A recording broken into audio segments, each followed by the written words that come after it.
Every flight ends with a landing, but when and how that landing occurs is up to the pilot. This is a very important fact to remember. Just because you have made an approach to a runway doesn't mean that you have to land the airplane. There are many reasons why you, as the pilot in command, would decide not to land the airplane. You might have become unstabilized on your approach. There may be something on the runway that could pose a hazard to the plane. You may decide that the winds favor another runway. Or ATC could ask you to go around. Whatever the reason, performing a go-around, also called a rejected landing, is an option that is always available. Simply stated, the purpose of the maneuver is to transition the airplane from the approach to landing configuration to a climb-out configuration. In a way, it's almost like doing a touch and go without the touch. It is important that the decision to perform a go-around be made as soon as possible to minimize the possibility of the plane coming in contact with the runway surface. Remember, when in doubt, go around. The procedure for performing a go-around is very straightforward.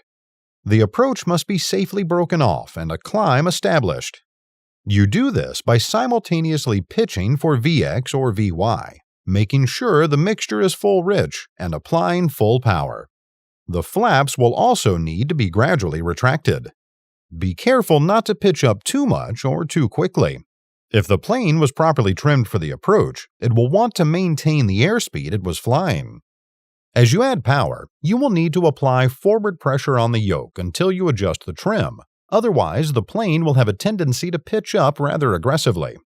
At the same time, the left-turning tendencies of the airplane will also increase dramatically, so right rudder must be increased to keep the airplane coordinated.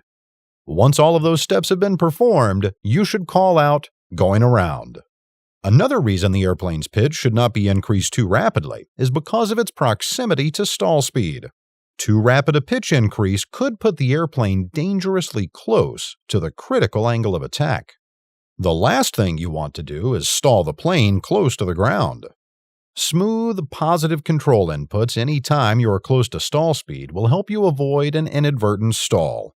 The key is staying ahead of the plane and anticipating what it will do before it happens. Once the descent of the airplane has been arrested, retract the flaps to 20 degrees, and when the vertical speed indicator is showing a positive rate of climb, call out, "Positive rate." As the airspeed increases through 60 knots, retract the flaps to 10 degrees. By now, you should be maintaining either a VX climb at 62 knots or a VY climb at 74 knots. The type of climb that you use will depend on whether or not there are obstacles to clear. If obstacles are a factor, then VX should be used. Otherwise, a standard VY climb will suffice. When executing a go-around, you should maneuver the airplane to the non-pattern side of the runway so that you do not pose a threat to other airplanes in the traffic pattern. If you are flying at a towered airport, such as Daytona Beach, ATC may have specific procedures for you to follow in the event of a go-around, so be sure to listen and follow their instructions. Once the plane is established in the proper climb, reset the trim. Make sure you put in the proper wind correction angle so you do not get blown off of your intended course and into the path of other traffic. If the reason you executed a go-around was because of departing traffic on the runway, be sure to keep an eye on that traffic as it climbs out on the departure leg. Above 65 knots, you can retract the flaps to 0, and if you are climbing out at VX, once you are clear of any obstacles, lower your nose to check for traffic, and then pitch for a VY climb. Upon reaching 500 feet AGL, you should lower the pitch and establish a cruise climb at 85 knots. Don't forget to clear your flight path periodically by lowering the nose slightly and scanning for aircraft.